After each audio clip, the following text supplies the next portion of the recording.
Қарға мен түлкі ертегісі. Бір күні аш түлкі тамақ іздеп келе жатып, бір ағаштың басында отырған қарғаны көреді.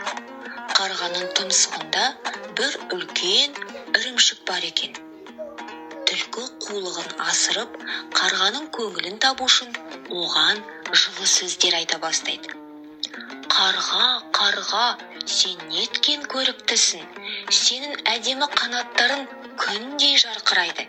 Егер даусың да сондай әдемі болса, сен орманның ең керемет құсы болар едің.